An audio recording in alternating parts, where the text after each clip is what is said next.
are you? Good night or good morning. It depends on which time zone you are. For me, it's good night. For me, it's 9 p.m. So I think we're ready to start with this session.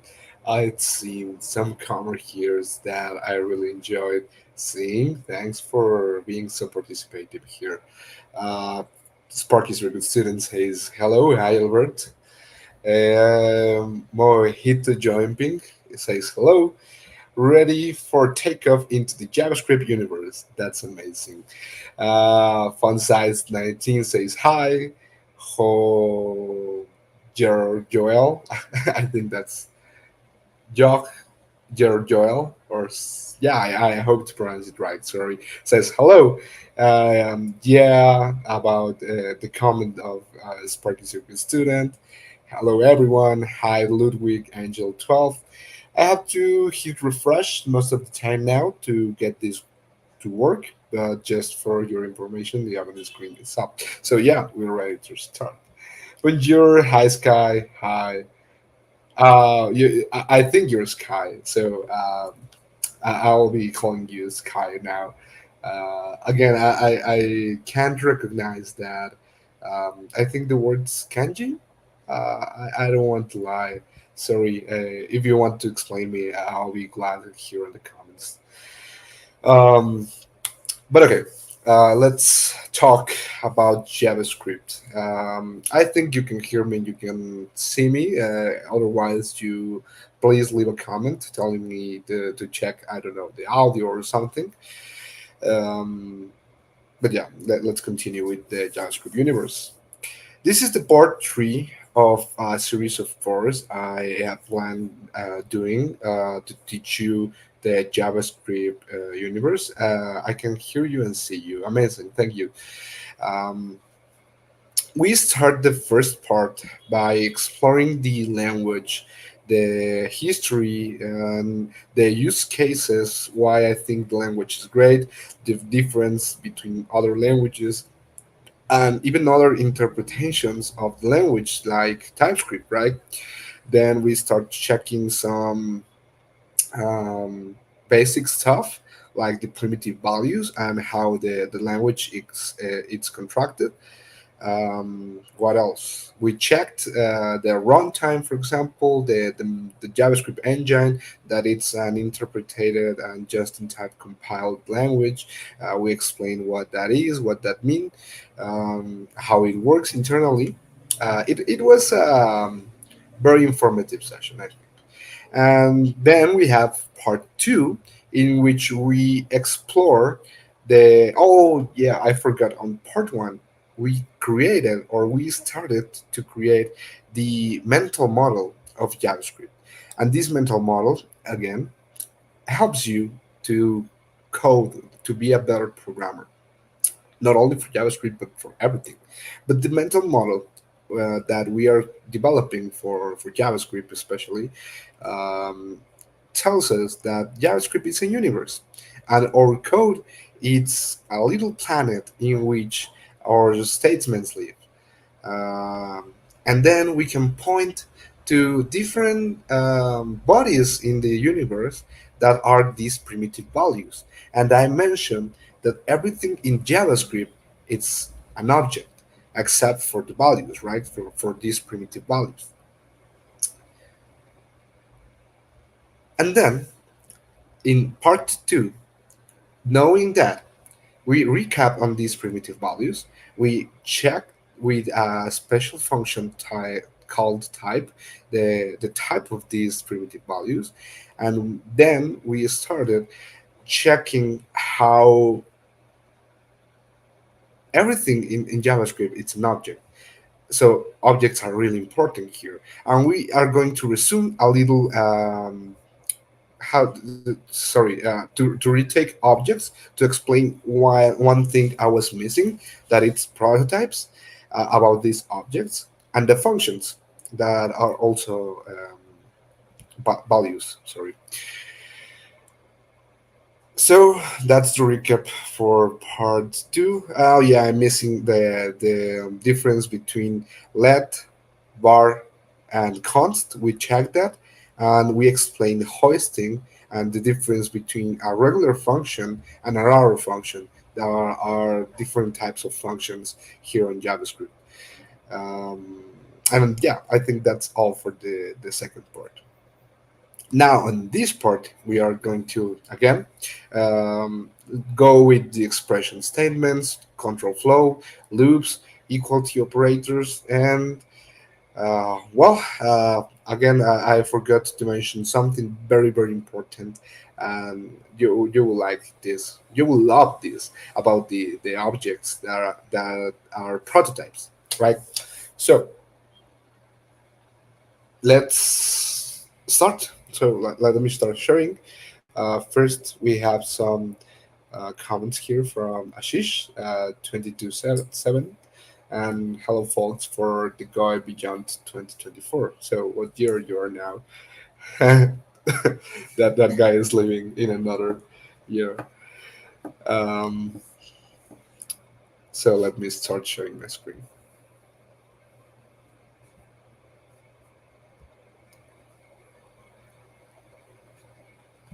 This is where we leave it. This is the file we were working on, the recap of the primitive values in JavaScript. I'm going to delete this recap and just primitive values. um, Number, string, boolean,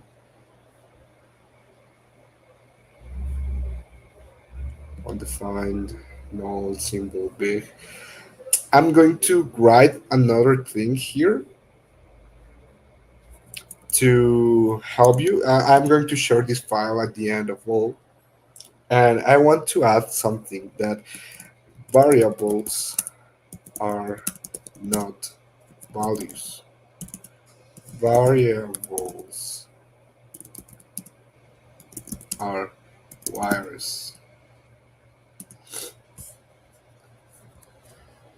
So remember here, for example, the variable a, it's a wire to our code to 10, for example.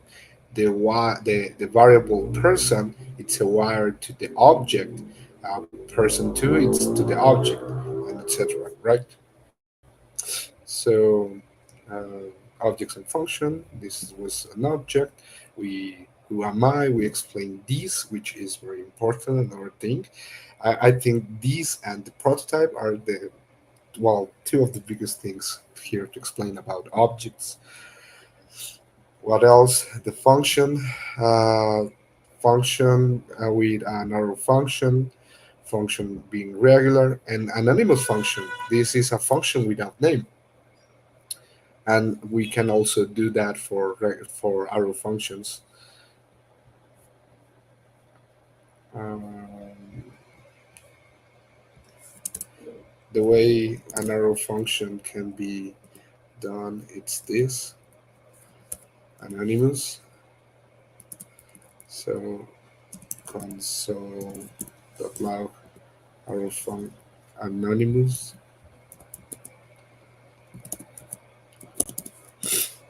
arrow function execution.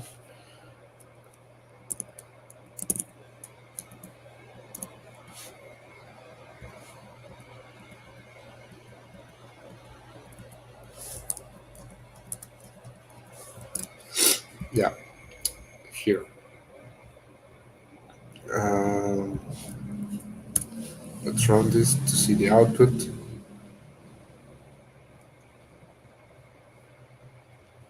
Here, anonymous arrow function execution. I can comment the person 2 on 1 greeting, delete this completely, and even comment these console logs.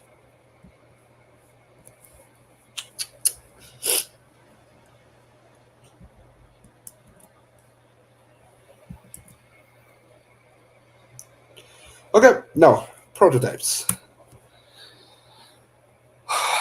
And this is very important for object-oriented programming here in JavaScript. Imagine that when you're on under these way of thinking, you have a car, right? But a car, it's a type of vehicle. All other types of vehicles are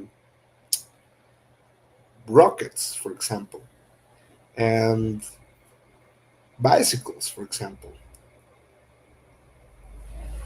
And you can go deep because you can have, for example, yeah, you have cars, but you also have trucks or you have motorcycles, right?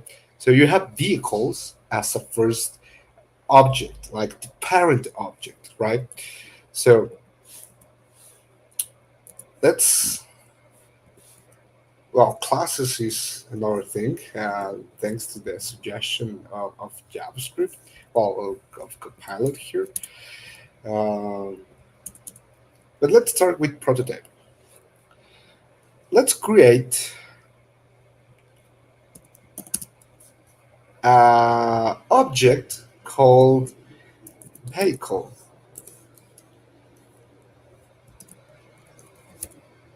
and this vehicle, it's has a color, it has a brand, yeah, of course, it has a number of wheels, and it has, no, I'm thinking it can have number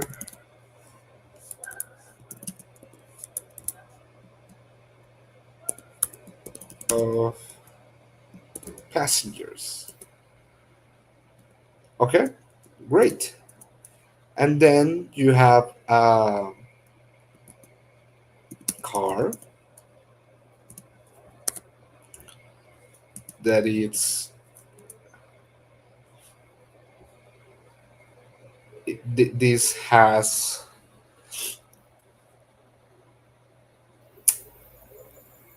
wow, no, this is a bad example then. Mm, well, it no, this is not a perfect example because some things won't make sense in business model, like in the logic of this, but in code it will make sense, I swear. Well, this car has not only a color red, not only a brand that will be Toyota,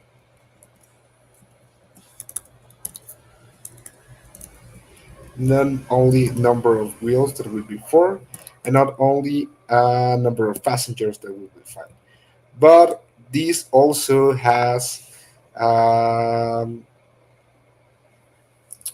vehicle, let's say motorcycle.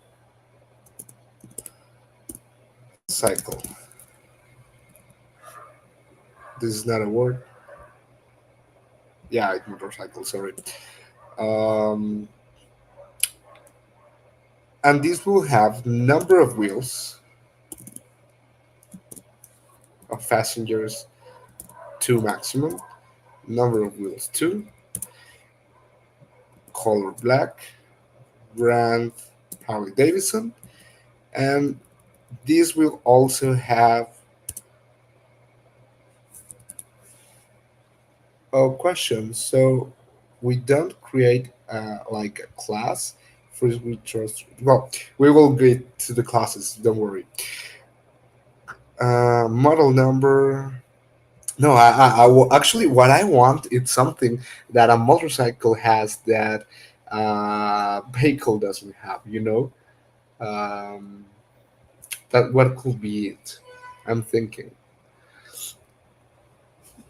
Um, maybe plate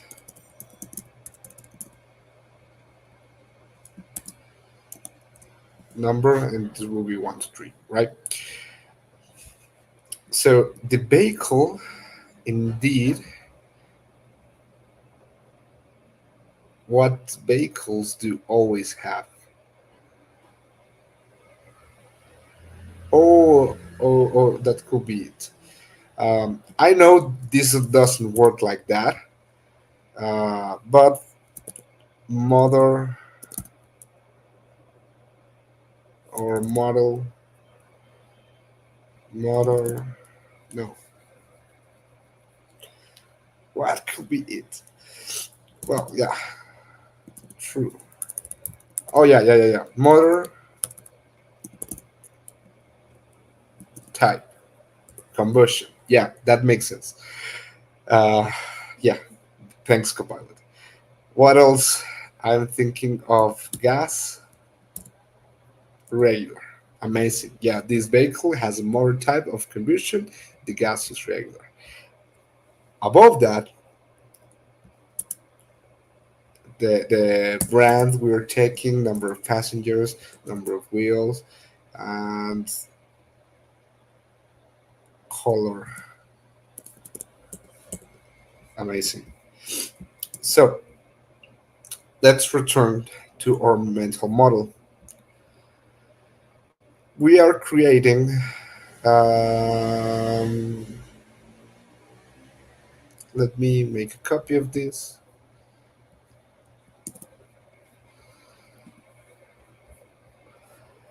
We are creating a vehicle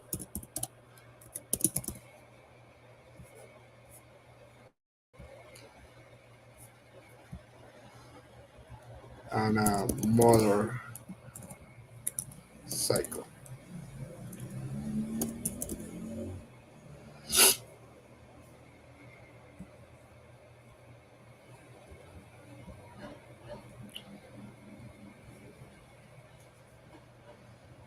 And this boat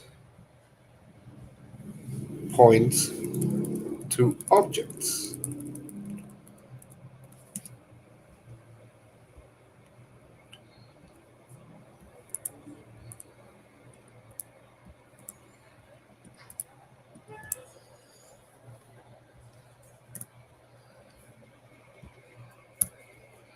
right? This points to one object,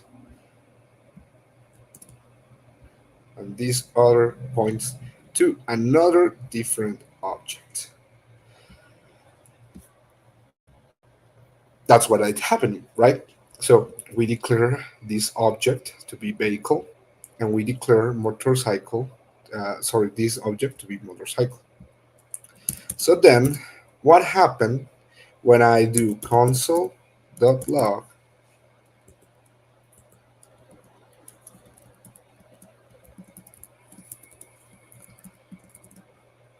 vehicle.brand, for example,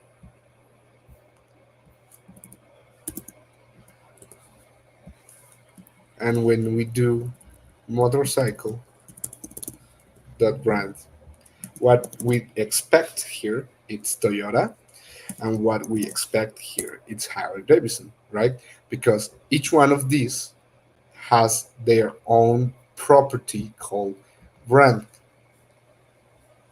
vehicle, and motorcycle. But it's not common that a father of all vehicles, I mean, not all vehicles are Toyotas, right? So we delete this. So what will happen here then? What is this? Just a suggestion, you can use X draw diagrams explanation. Well, I'll try it for the next stream. Thank you. Plus, if this helps anyone else, here's the link. Thanks, Mojito. So, what happened here? This will return undefined, right? Let's test it. Undefined and Harley Davidson.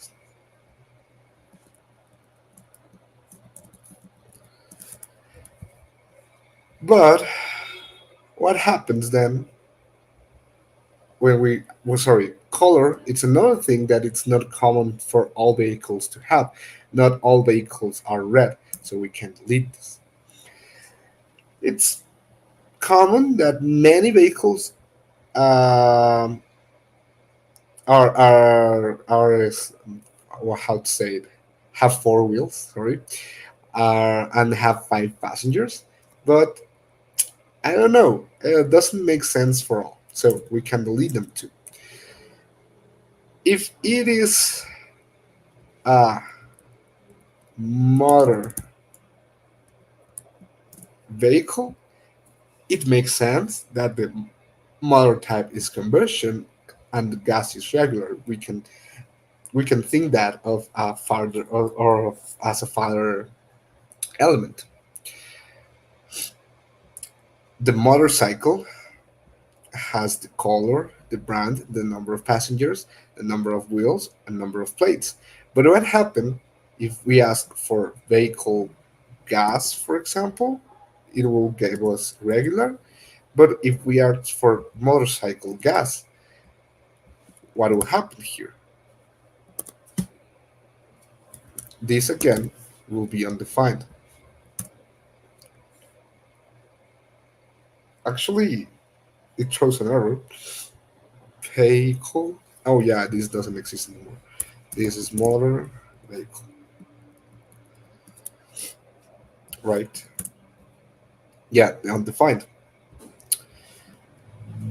What we need to do here is to add the prototype to this proto to motor vehicle.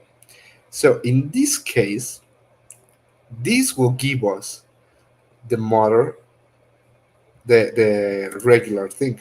So both are regular because the prototype of motorcycle now it's motor vehicle. And what happens here is that yeah, there are different objects they are pointing on, but now the motorcycle it's binded to the vehicle for being its product. So now this points to this as prototype.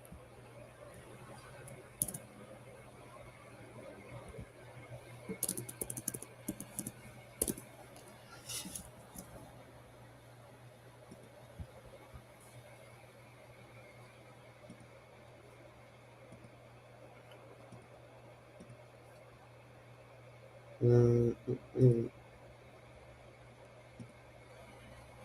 But I want the line to be effects. No, I want this line to be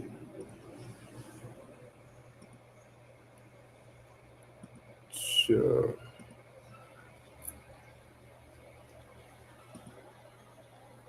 I want to be dashed on that dash line, but this is not helping. Okay, don't worry. I will just leave it this like that. The point here is that now the prototype connects it. So motorcycle is going to look for gas in its own object. Since it doesn't find it, it's going to extend the search of that gas property to the prototype, which is vehicle. Now, vehicle has gas. So, since motorcycle object doesn't have it, we extend the search of it using the prototype to the next object, which is the vehicle, and vehicle has gas. We can make this bigger, for example, if we extend this prototype to another object, and let's call it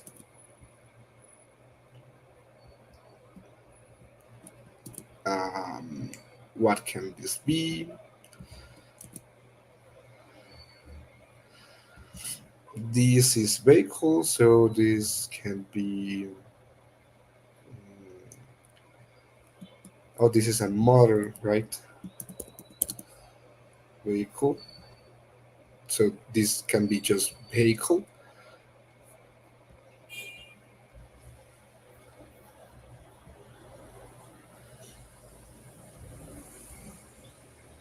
above there is an x and a y value, you can increase from there.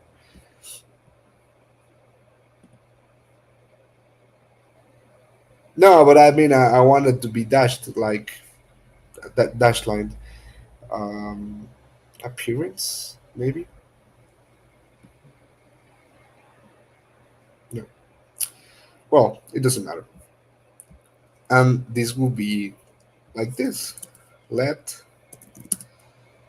vehicle,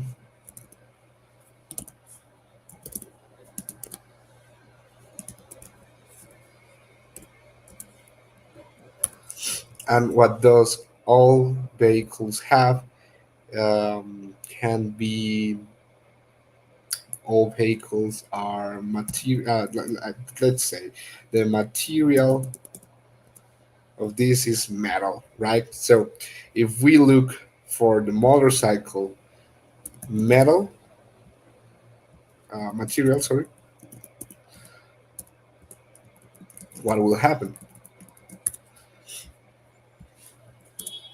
Undefined, because we haven't added the prototype to motor vehicle, right?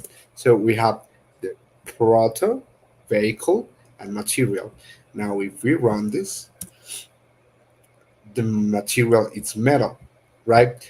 So graphically, we are doing this again. Motorcycle dot material looks for for the property in the object, doesn't find it, says, okay, I have a prototype, so we can extend the search of this property to motor vehicle, looks for material, doesn't find it, and says, don't worry, I still have a prototype. You can extend the look for it to vehicle, and this vehicle, that material, it's found, and the value it's metal, right? So, but what happens when we say motorcycle dot material equal plastic, and we ask for the vehicle dot material? Remember all we talked in part two? Well, I want you to guess what will happen here. Ready? This steals metal, and now this is plastic. We cannot modify the objects just for the prototype. And there is a thing about security in JavaScript that it's called prototype pollution. So when you expose via an endpoint a class that it's not protected, or a object that it's not protected, you can access the prototype of that and go deep in the chain. And well, there are cybersecurity attacks based on that. But here, what is happening is that we are not accessing the proto, because the proto, it is supposed to be dashed. Imagine this is dashed. It's just saying you can extend the look for it here, or extend the look for the property here. There's another thing called shadowing, for example, that if this vehicle, let's think, will have the color red, but this motorcycle has the color black, which one will you think it will be displayed?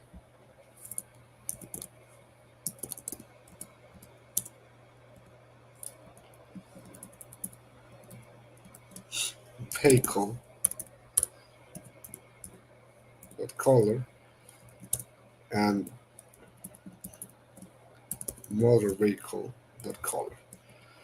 First vehicle, and finally motorcycle, right? So This first one, we know it's declared having red. This motor vehicle doesn't have the color declared, and this motorcycle has the color declared as a different one. This shadowing tells us that when we want to access the property of an object with a prototype, the value of that property it is the first one we find. In this case, red for the vehicle, red for the motor vehicle since it doesn't have it, but since motorcycle have it, well then the value here will be black. And same happened here with the material. We are not only trying to access a property here, we are assigning it a value. So JavaScript interprets this as if we wanted to declare a new property for motorcycle called material and save it as plastic. We can say motorcycle dot not only plate number but serial number and call it this way. And if we say not just the dot but the whole body of motorcycle vehicle and motor vehicle, we will discover that the motorcycle now has the serial number. Motor vehicle and vehicle still the regular. It wasn't added nothing, right? So that's what happened here. And well, I think that should cover the prototypes. Remember, it is not that we are creating an instance of a class like we did before, for example, here with person one, then create the object based on that for person two, like creating a copy of an object. But with prototyping, we can say if you don't find what you're looking for in this object, you can find or you can try to look it in this other one, and then in this other one, and then in this other one. OK, for dashed arrow, you can go for advanced stroke settings by clicking on the three dot strokes, changing to dashed. Mm, advanced stroke settings by clicking on the three dots in stroke.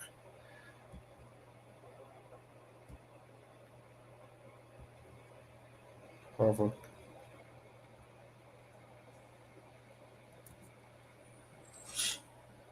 well, I need to find out those three dots.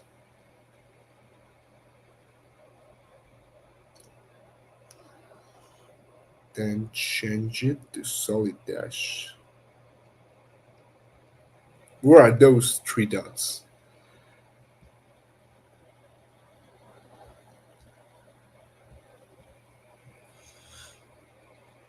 Okay, stroke settings, stroke style. Yeah, solid to dash. Thank you. That will be it. Yeah, exactly like this. So it helped me complete my diagram here. Thank you a lot. But now I will ask you for a second. I've been sneezing since all the morning, so give me a second. Just that will be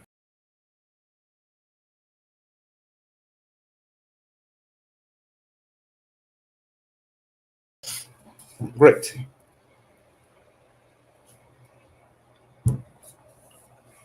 So we can continue. Before checking classes, I would like to go directly to expressions and statements because we're kind of behind schedule here. So the first thing it's the binding of the variables, and we can assign values x with this symbol, which is the equal symbol, and the 10, right? So this is a statement. Nice. And an expression is what happened in the other part, just this part, right? So for example, x plus 10 will be the expression of it, right? The operators working here on the JavaScript are very simple, are the plus, the addition, assignment, variable declaration. Okay, thanks Copilot for this suggestion. That's not what I wanted, but that will be a thing that we can explain here. An assignment, it's this part, but not this. And a variable declaration, it's this part, but not this. We can do both in the same one, like this, or we can make it in different ones. For example, here and here, right? So that's easy. Expression and statements are not a complicated topic, but it is necessary to say it, to mention it. Now we can pass to the flow control, and this is really similar to what happens in many languages. Remember, JavaScript is a single thread language, so it means only one thing can happen at a time. In the final part, part 4, I've saved one of the things I consider the most beautiful things about the language, but one of the most hard things to explain, which is the asynchronicity of JavaScript. The promises, well, the callbacks at first, then the promises, then the async and awake function, and well, that's the asynchronicity of JavaScript, and that involves the event loop. That's how the whole language works, right? So the flow or the control of the flow includes the before well to decide a path in different scenarios. So we can add an if condition, and for example, if a if what happens here is true, this code we will be executed. Else this, but there's also a third part that is if else,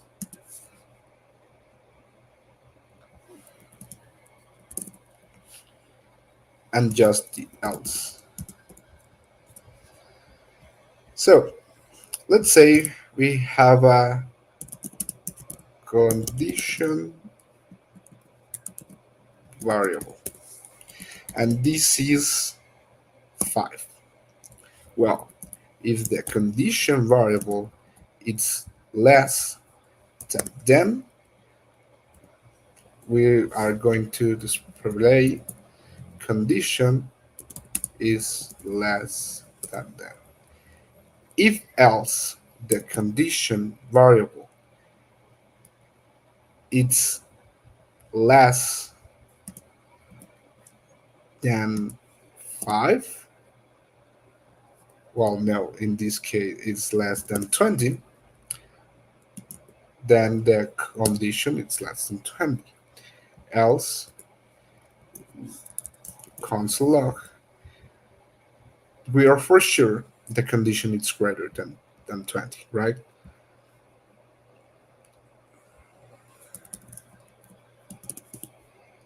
Sorry, I write it the opposite. So if, else if, and else, we can decide one, two, and three paths just in a single point, right? Inside these other ones, for example, let's say we have for sure that this condition variable would go from 0 to 50, right? So let's call it 30 to make it simpler. We can divide the number of possibilities in three, in this case 10 and 20. Less than 10, it's one possibility. From 10 to 20, it's another possibility. And from 20 to 30, it's the last possibility, right? Condition is less than 10, sorry. If inside this, for example, the condition variable it's great, it's less than 5, this condition it's less than 5. Else, the condition is greater than 5. But inside this, we can say if the condition variable it's less than 3, condition is less than 3, else condition is greater than d. And same can happen here. If condition variable is less than 8, the condition is less than 8. Else, console log, the condition is greater than 8, right? The problem here is that this will be displayed all time, right? So yeah, we could delete this and this and this and just leave the rest of this. 10, it's less than 3, it's greater than 3, but less than 5. It's the less than 8, but greater than 5, but less than 10. And same will we do here if condition variable else condition 1, 2, 3 levels. 1, 2, we need more if condition variable. Okay, we're going to delete this and this. Else condition less than 2, than 12, but greater than 10.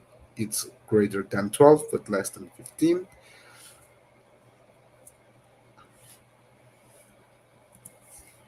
If condition is greater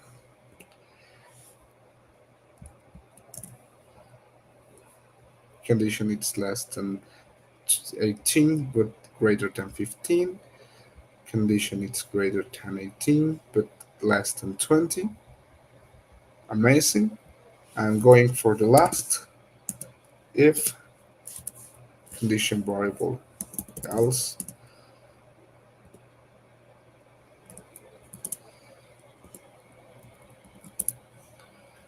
if condition variable else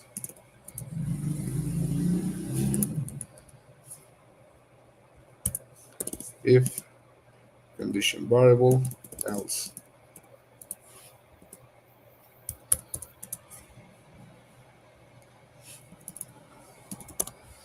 But less than 30.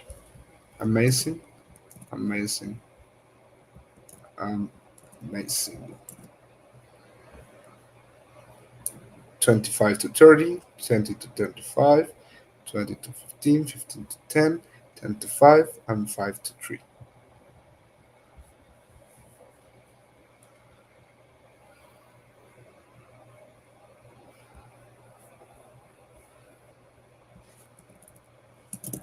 But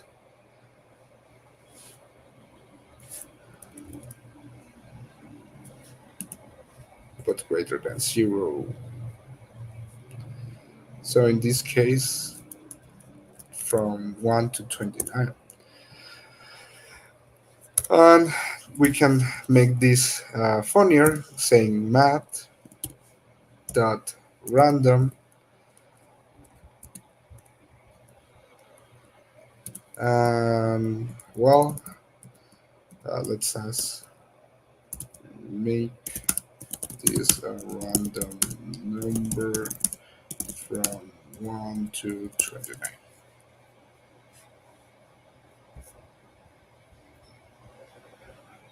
Accept condition variable, but floor, but random, 0, 29, 9. Nice. So console dot log. And even though we know what the value is, well, the control flow statement, all what I did here, it was just for fun, but to understand how we can redirect this to happen. Like um, in control, there's a law that says when you go one side, you check the value. If you miss the goal, you return with the last impedance. You check again. If you miss the goal, or you still if you still far for the goal, you go again that way. Then you can return, and this going back and forward um, makes you be more close to what you want to achieve. Here, for example, we can add more levels of if statements and check what's happening. And at some point, just say this is the value. I checked, I checked, I checked. Well, this is the value. We are going to search for this three value separation for not making that too much statements. Condition value, it's 9, and our code says the condition value is greater than 8 but less than 10. That's perfectly accurate. We can call it again. Now this is 24. Condition value is greater than 23 but less than 25. That's still very accurate. There's a case in which I don't know if this is going to work fine. For example, 25, 23, 28, 18, 12. I think that that will be not a correct sentence. 29, let's call it 26, 24, 11, 26 again. Come on, I want a value like 3. 3, for example. This says it's greater than 3 but less than 5. 3 is not greater than 3. We can change this sentence to be it's between 3 and 0, or between 3 and 5, or between 8 and 5, and etc. and etc. But okay, you get about the control statement, right? So we can comment this and comment the rest of these executions.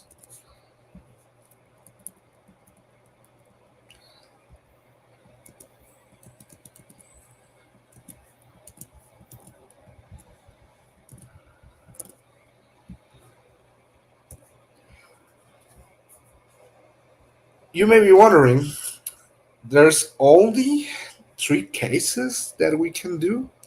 What happens if I have more?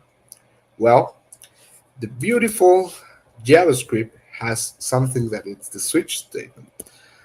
So switch checks the condition variable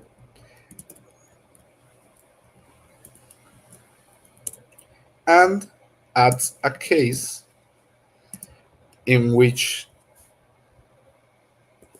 the condition variable will be compared.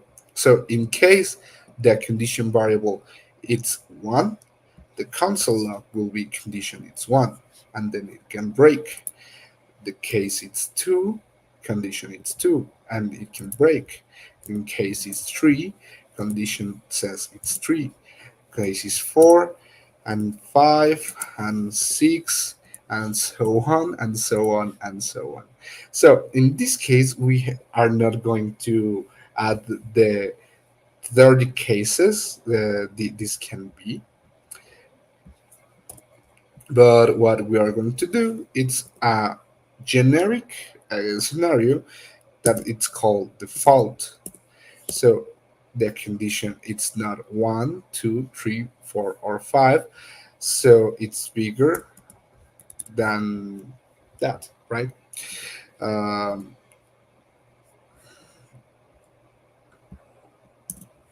so let's run this. So the condition is 14, so we are for sure it is not 1, 2, 3, 4, or 5. Again and again and again. Condition is 2. So this fits perfectly. So we had a special condition for that. The special case in which the condition variable is 2, this will happen. And not only cases can values can be called in cases. We can call sentences, for example. Remember the expressions here. So from 0, no, that the case it's that the condition variable it's no, sorry, I was just completely lying. The the case is it needs to fit perfect. Sorry. Um, well, thanks. The other ternary, the other thing, and this is just syntactic sugar. Remember the good practice of writing an if it's with the curly brackets, right? But we can say if condition variable it's less than 10, we can delete this and we can delete this and just say this will happen,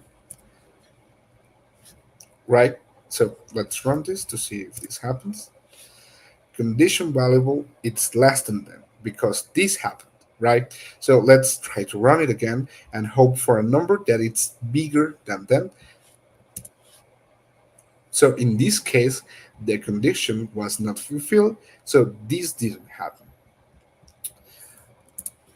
This is also possible, right? In this case, condition it's 1, so that's why it happened. But if now it's 15, so this is why it didn't happen. We are not using square brackets. And to be honest, this is possible, but I don't like it. This doesn't seem, I don't know, like for me, this is ugly. This is not fancy. This should not be JavaScript, should, but it is. So ternary operators help us to say condition variable greater than 10, the exclamation mark, the question mark. If this happen, then console log condition is greater than. double point. Else, that means else. If this condition is not fulfilled, well, the condition says that the value is less than 10. So let's do that. Condition is 13, so the condition is greater than 10. Condition is 10. Well, that should be a specific case. We can add this. 22, condition is greater than 10. 25, condition is greater than 10. So switch if else if else. Let me switch this switch. Well, not before commenting.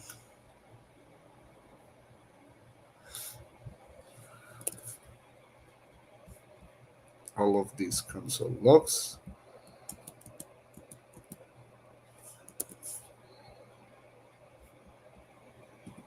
Yeah, and we're going to comment this, but mark as ternary operator.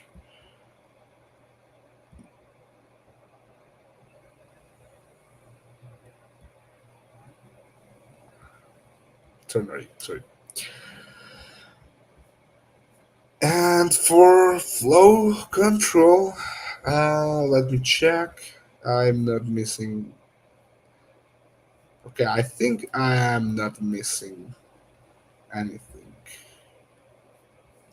Hope not. If you know, if I'm missing something, let me know. Here, loops. Loops can iterate over, and this is redundant because they say they can iterate over iterable values in JavaScript. But what are iterable values in JavaScript? For example, an array. Um, let's start with the most simpler one, which is while. And while can be dangerous because you need to declare uh, an iterable value. You have to make a condition, and you have to remember to change that value, because if we forgot this and we just says while e it's bigger, sorry, it's less than then, but you don't increment that e, this cycle will repeat forever. And well, you probably hear this warning not only with JavaScript, but with many languages. So don't forget this. And let's run this. That's just example, right? From 0 to 9. If we want this to be from 1 to 10, we just need to add a 1 here, and well, we'll have it 1 to 10. Amazing. And we will take advantage of this to create an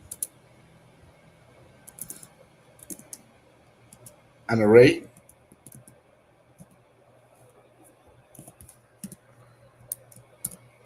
only here, and the array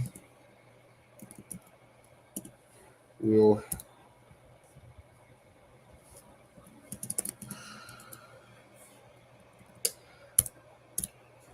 push the e value plus 1, right? And I don't want to do the console log here, but I want to do the console log of the array.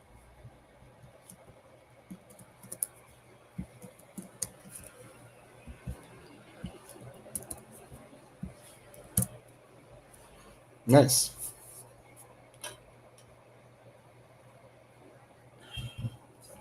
That's what we wanted, right? So The other more common one, I hardly use while, but the other one I use more. It's, for example, for. For lets you declare the variable that you want to iterate here with a beginning number, a condition, and the rule to change the iterational value. So J plus plus, and these codes do exactly the same,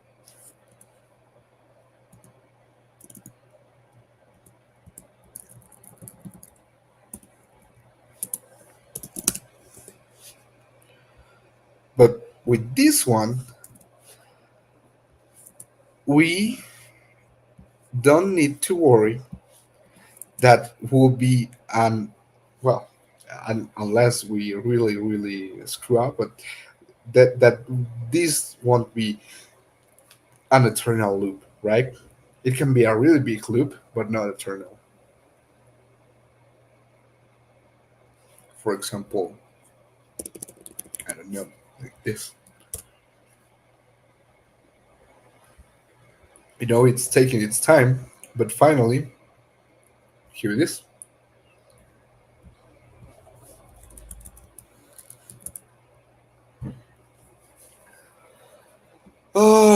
Okay. What other? Oh, I forgot about this other one. And this can be tricky, but I want you to take a look. Do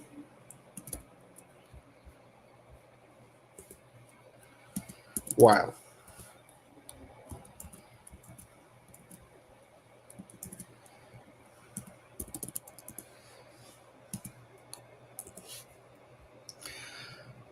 And I want you to tell me the difference with these two.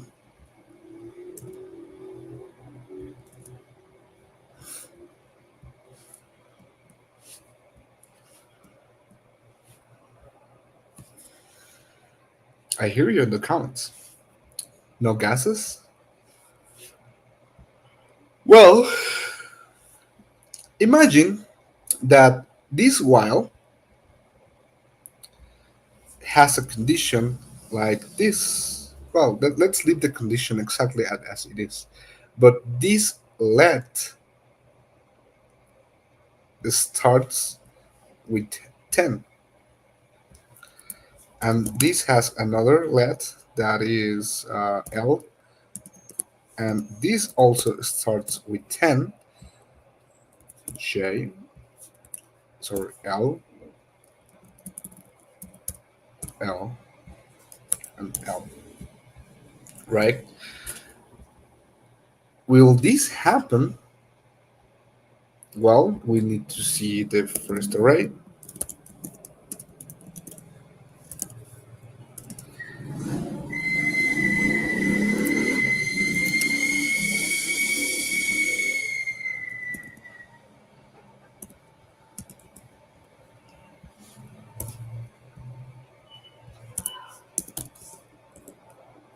The third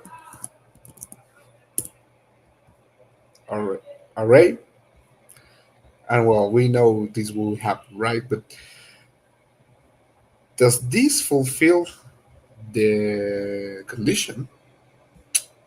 According to my mental model, it doesn't, right? So I don't think this will happen. And I don't think this will happen.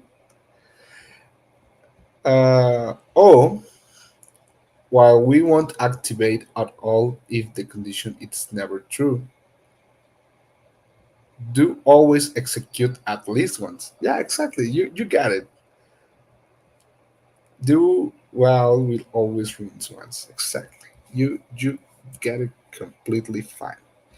First array, third array, and the value we pushed it's 11 because that's the value of L starts with 10. 12 plus 1, it's 11. Right? Nice. So you get it completely right. You are correct in all ways.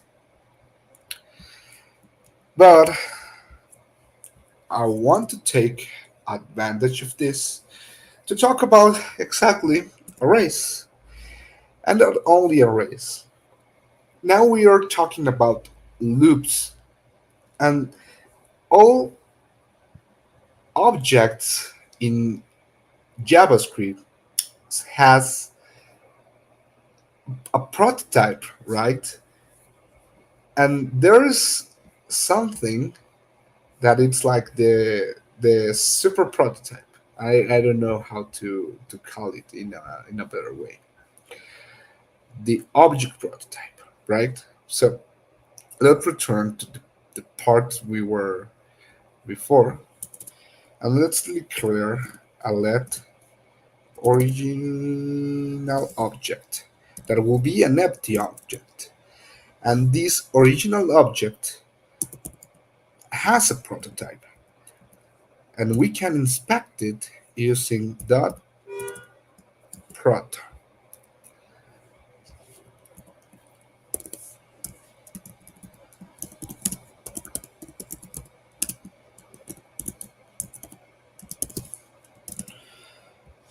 So let's find this.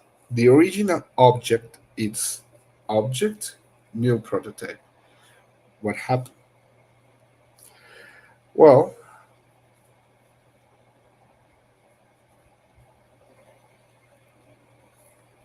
I want you to take these lines of code and go to what we had before on our previous sessions. That is this console. I closed it before because I think I wasn't going to use it, but let me make it bigger as it was.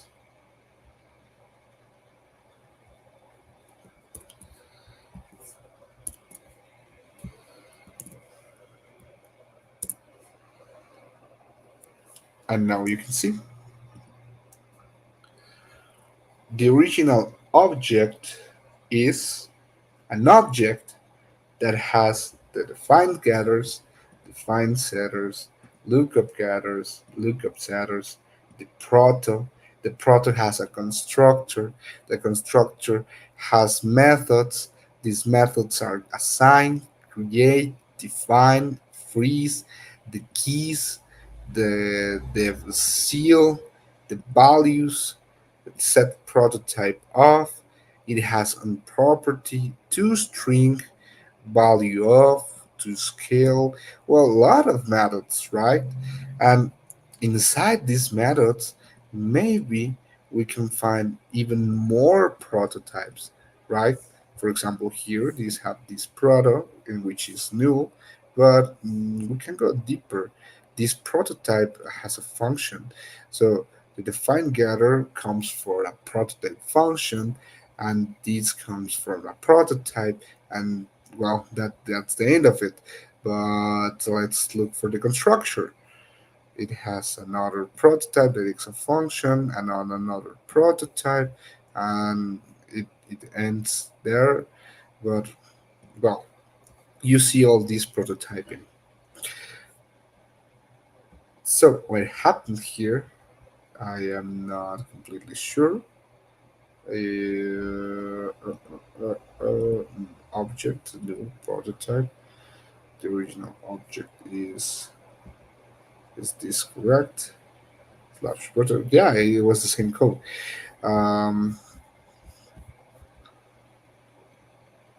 well, the main idea here is that in our inspector, we can search for the things that lives inside our objects, because our objects has methods that we don't even declare, same as the arrays, for example, and specifically the arrays, specifically, uh, for example, these are dot are has used the pushed.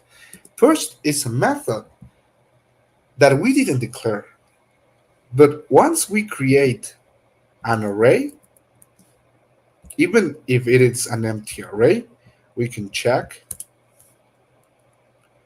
console.log array.array, and we can check type of array, and we can check array slash prot. Let's run over that. Array has a value of empty. Um, I don't know why. Oh yeah, because this never happened. Yeah, I get it. Sorry. Uh, this is a type object, and the prototype it's an object too, right? So let's see here for more information. Let's declare an array two, which will be empty, and let's try to copy the same line that I use here.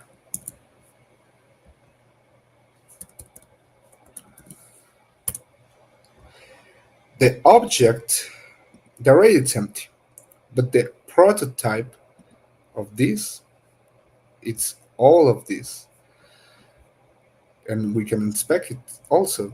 You see, these are the same. The array contains a prototype and a property that is zero because the array is empty. If we want to do array, for example, and we inspect the prototype, we can say fill. That's a function. How we can fill that fill, and we call it. It returns us the empty array, so that doesn't work. What else? Slice, shift, reverse, push. Oh, so we can do push. Array dot push. I don't know, one or zero. So it returns a one, which is the length of the array. The array now it's not an empty array. Array now contains a value that is zero, the length is one, and still have the prototype that includes all of this. We can say index of, for example, r dot index or includes, and we look for zero, and it returns a true since it has a member that it's zero. Array dot index of zero, and this gives us zero because yeah, the index of zero. A more complex array, for example, will be one, two, three, four, five. And if we say the index of zero, well, there is no member called zero, and it will return us a minus one.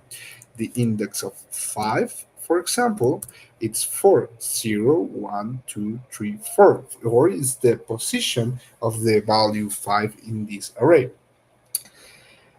Well, same as this,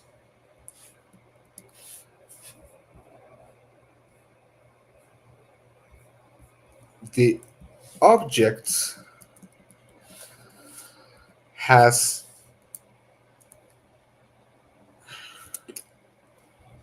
properties and methods that are prototype that are heredated, yeah, sorry, that comes from a parent object.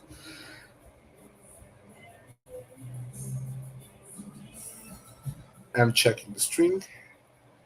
Cheap viewers on. Okay, don't put much attention on that. Um, so we are going to fill this like that, and for example, we can say original dot let not so original object, and this can be original object dot, and thankfully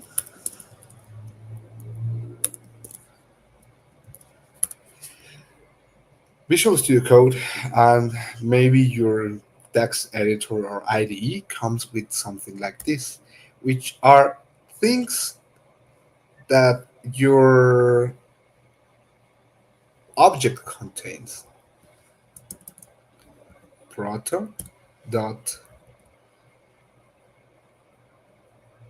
what's happened. Let's return to this. Well, if we checked again the empty object proto, we saw that we have constructor has some property, its prototype of, to scale to string value of. Let's try to call to string,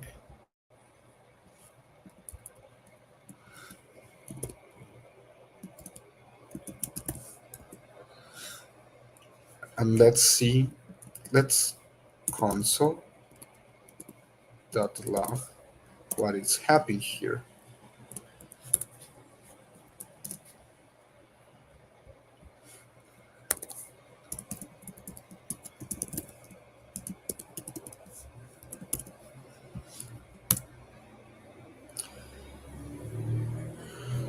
String object, it's an object. So what happened?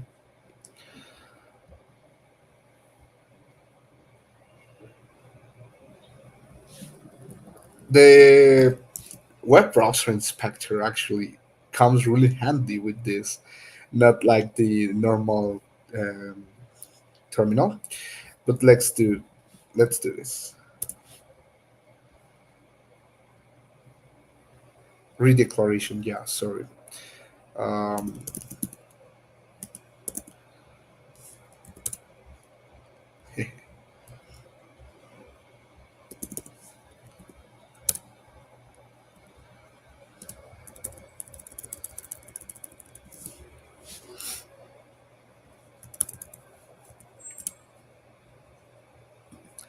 okay, it still returns object. But what happened if we call this without the toString?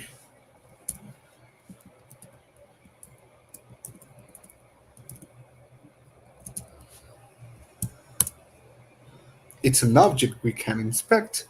So why this returns object? Okay, that's maybe because we're doing this wrong.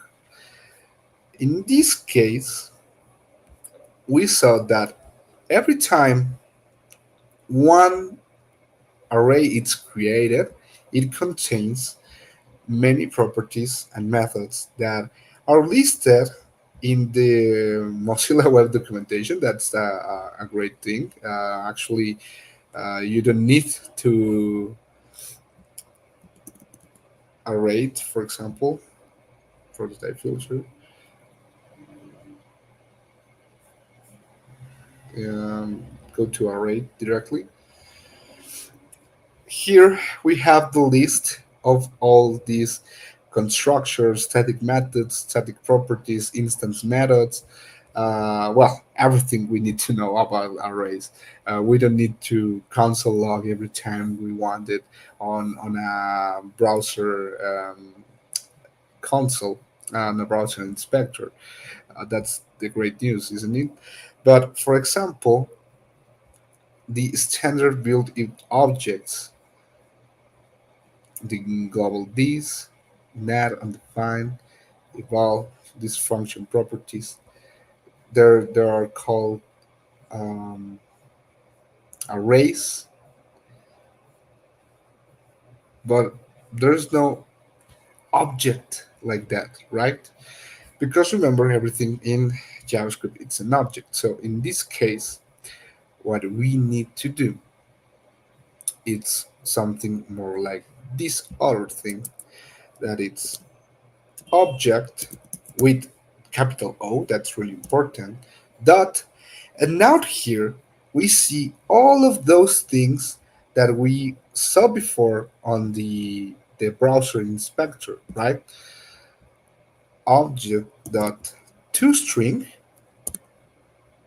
and we pass as an argument the object we wanted.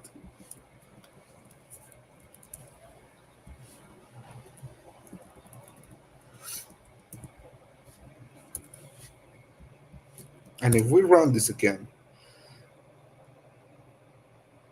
this will tell us object this is a function object native code. What would let me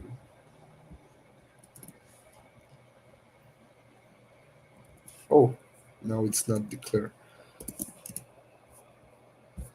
We need to redeclare this.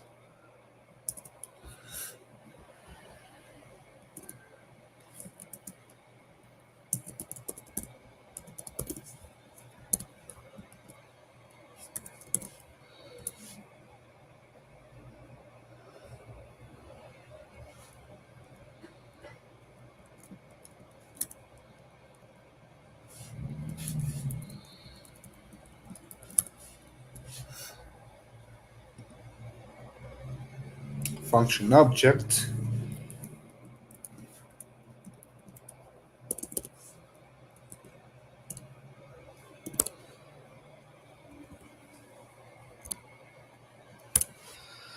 So the object here to string returned us the object.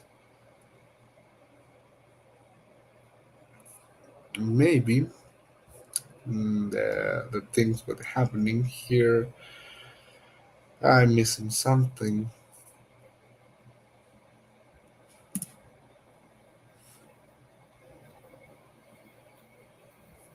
Mm-mm-mm. Okay, let me find a way to explain this. Um, well, maybe two string. It's a bad example because here actually it's returning us the two string. Yeah, for doing so should be JSON dot to string and the original object JSON. Yeah. Uh-huh. Well, let me find something that it's more original object.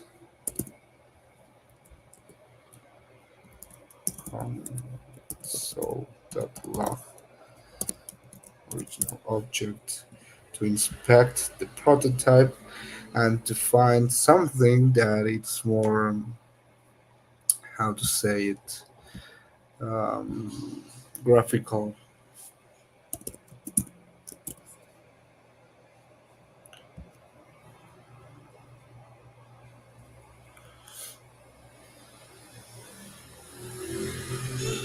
Yeah, we need to call the prototype here.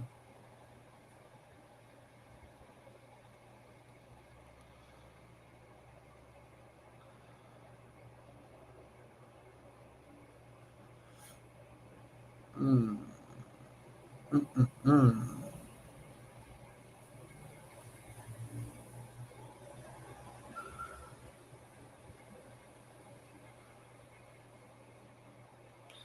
That inherit from object may override it with their own implementations. Okay,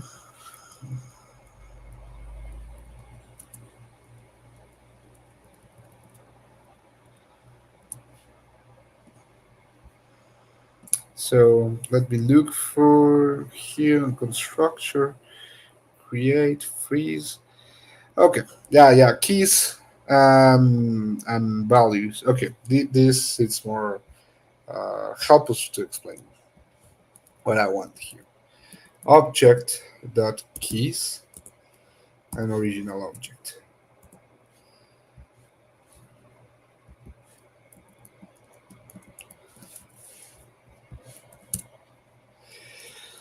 And this returns, okay, this method returns the array of the keys of this object we passed as parameters. Object keys. And we can do another thing that it's object values, and same to the object. In general terms, we can access via prototype that contains this. We can say that values. So A it's 1, B it's 2, and C it's 3. Wait, I don't get what keys refer to. Remember when we declare objects, we have keys and values. This property it's a key. We can call it property. We can call it a key, and and this is the value of it. The keys refers to these property names. Yeah, exactly, and just like that. And now let me do something that I haven't tried.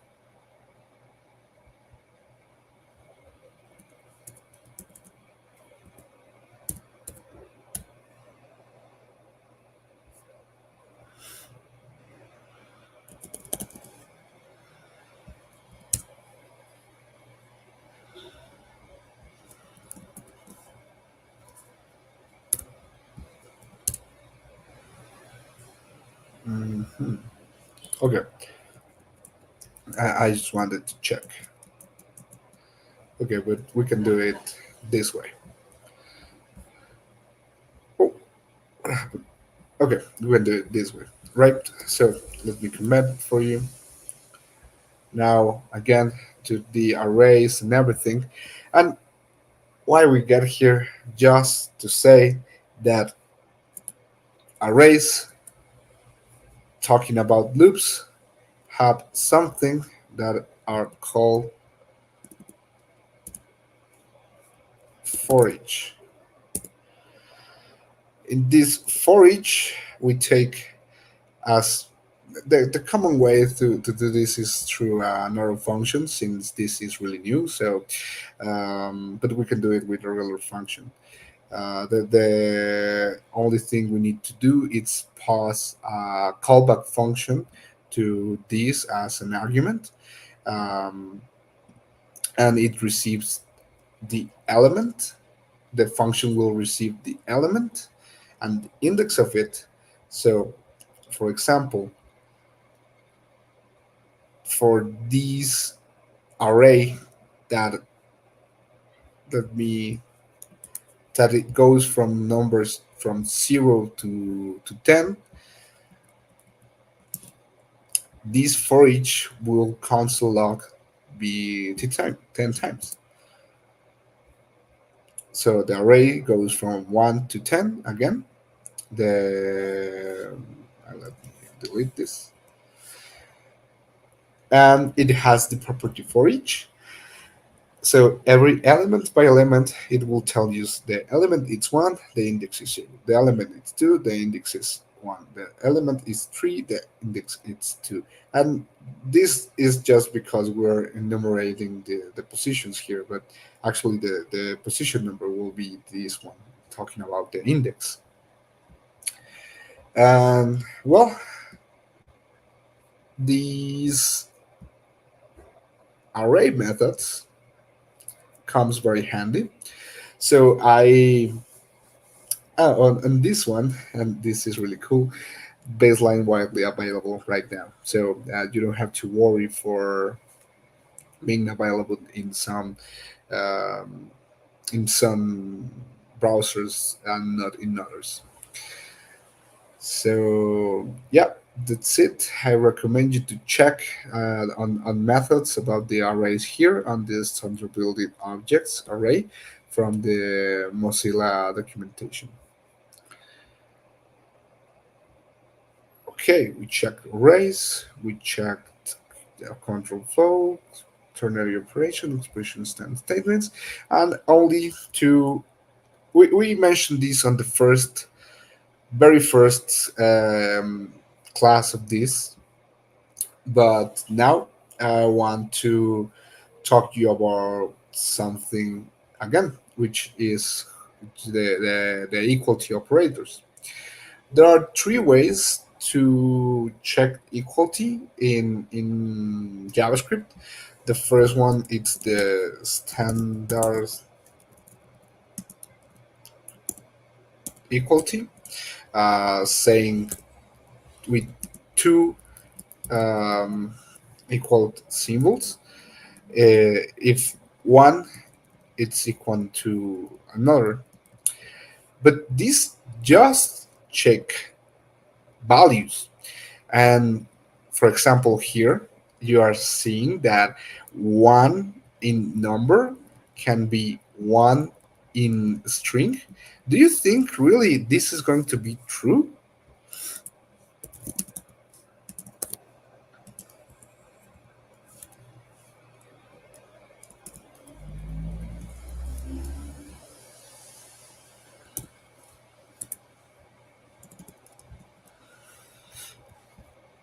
What do you think?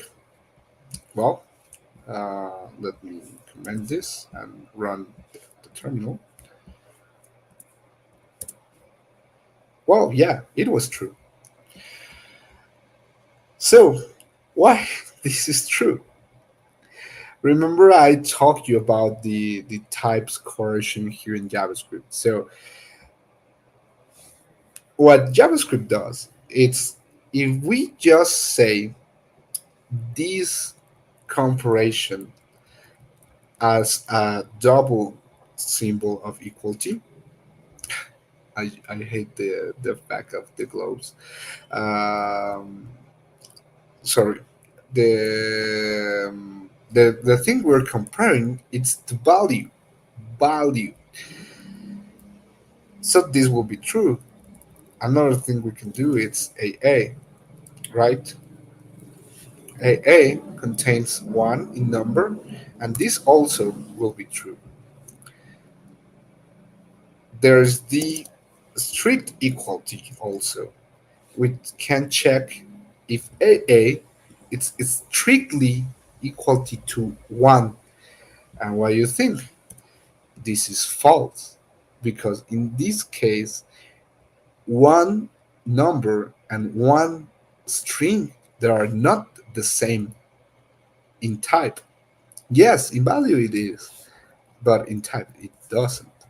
If I do this, then the answer will be true because yeah, they match on type and value, right? So that's just that the difference. And the last one, very last one, and this is very important again because all the things we were talking about, the objects in JavaScript, it's the same value. No, how it was called? Sorry. No, yeah, same value equality. Yeah, same value equality. So this is object that is. And funny thing here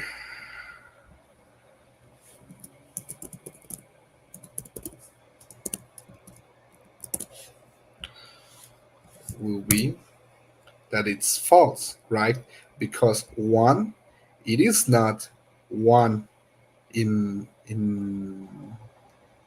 how to say it in string, but does one is one a number? Yeah, they do. For primitive values, this doesn't help that much because I explained to you there are just one planet out there in number and just one planet out there in string. But where this helps a lot,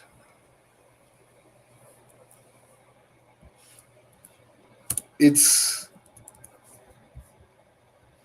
for example here. Remember the example of person? Uh, well, let's call it hacker. And a hacker name can be John.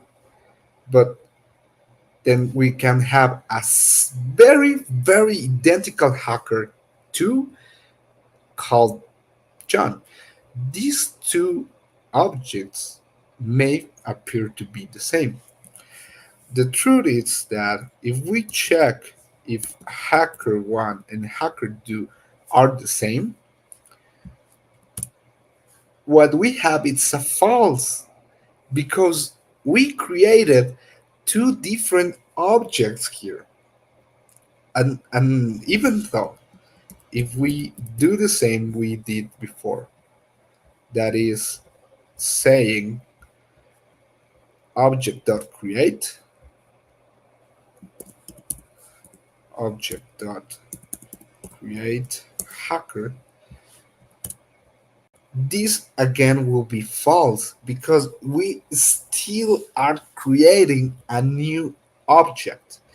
The only way this can be true is that we point or wire this to the same planet, to the same um, object. Now, this is true. Only then. But remember, yeah, I see you're keeping track.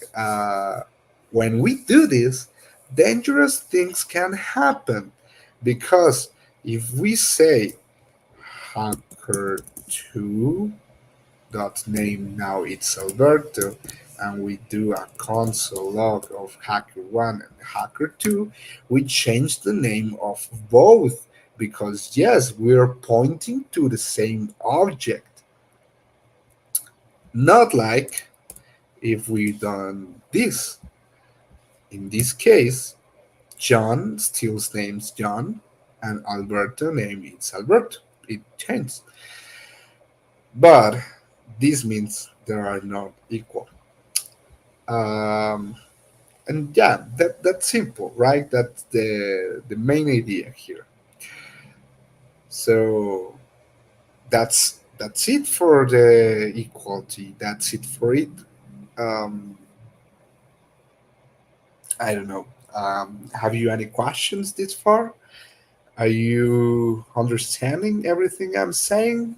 Or I don't know, maybe you're just saying, like, oh, this horrible person talking about JavaScript, blah, blah, blah. But I keep prefer other languages like Python. I don't know. What are your thoughts this far?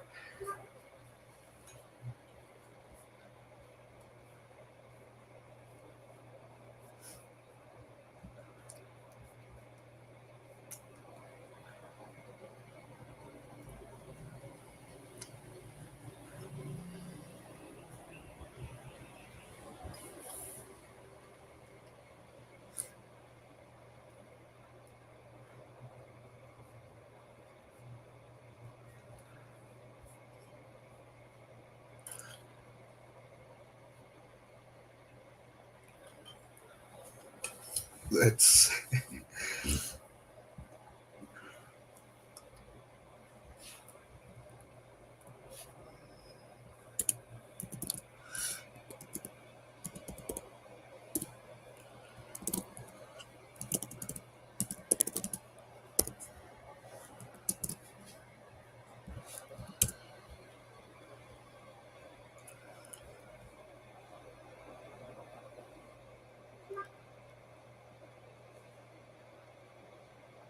But still very different. OBG. Um, okay, I checked this. Is this equal? Answer no,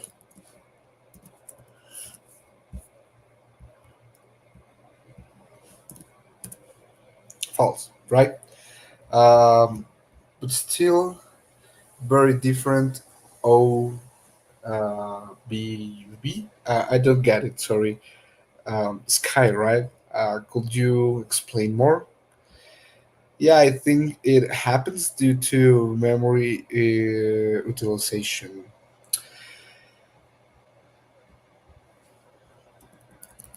Check this. Is false equal to zero?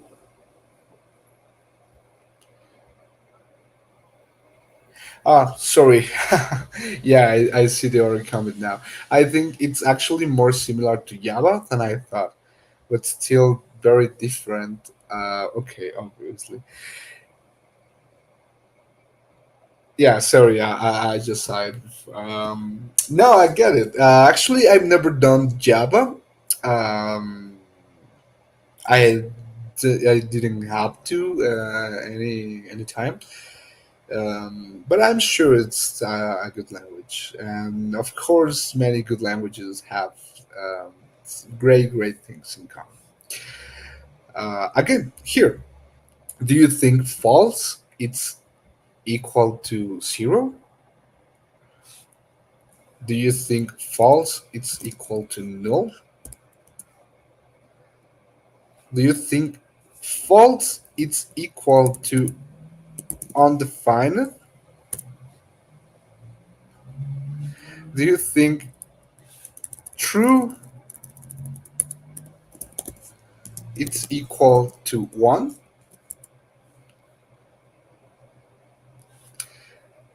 So null equal to zero is false, but false equal to zero it's true. False equals to null it's false. False equals to undefined it's false. But true equals to one it's true. Does true will be equal to true? Maybe. Does null will be equal to null? Does undefined will be equal to undefined?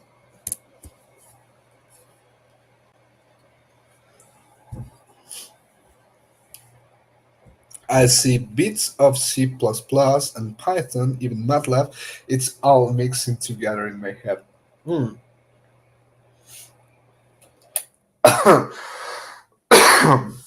Oh, don't worry.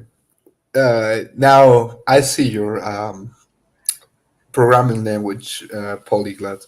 So that happened even with natural language, right? You start speaking in Spanish, and then you end up talking a mix up between English and Spanish. Then you add another language, I don't know, Portuguese, um, Dutch, and then you just go and speaks nonsense in front of people when the same can happen in programming languages. You can make a statement and valid in Python, but you're writing JavaScript. uh, so you just need to refresh yourself with a little bit of Google. Don't worry, no one is going to blame you or judge you. Null, it's greater, similar to zero. This is true. And null equals zero. It's false. Why this happens? It's a great question. Will this be the same if I add another equal?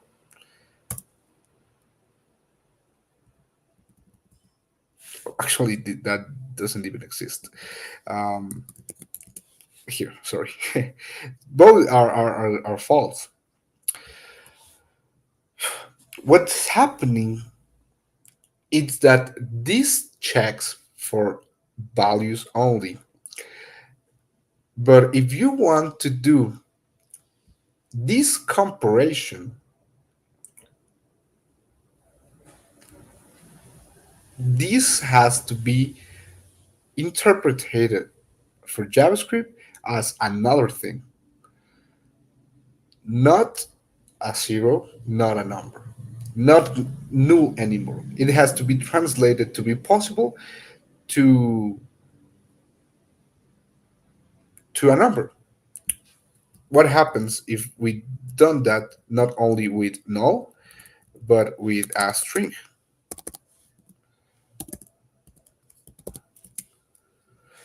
This is false. And if we do the other ways,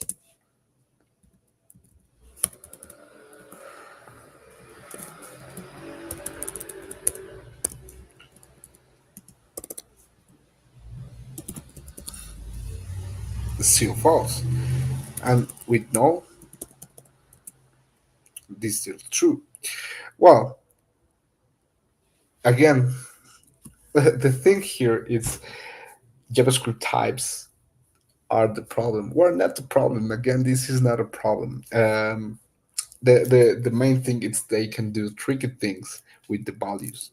That's why they encourage the use when it's necessary of things like this, the triple um, equality. In some cases, we will want that one equals one string. In some cases, we will want that um, a value gets changed its type automatically for JavaScript,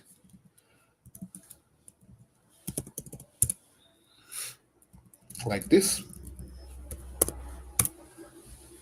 right? In some cases, we don't. In some cases, we need to be strict, and well, that's how JavaScript works. What we're going to do. So this is the end for this session. We are going to have tomorrow our last session in this JavaScript universe, in which I will explain the last topic, that is asynchronicity on JavaScript. So we'll see you tomorrow.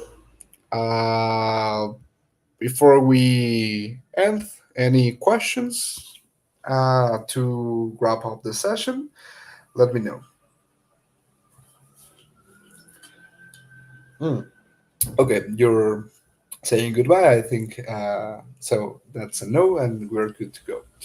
No, thanks to you for being here, and I hope you learned something today. Not only for this session, for the session in the morning, the part two, and I hope to have you back for part four. Thank you for the session. No, thanks to you for being here. It's been amazing. Yeah, it's in an awesome session over too. Thank you all, and especially you, Mojito, jumping for all the help. Thanks, Katiyar 48, Sparklet Circuit, and the Great Sky. So see you for part four. Bye.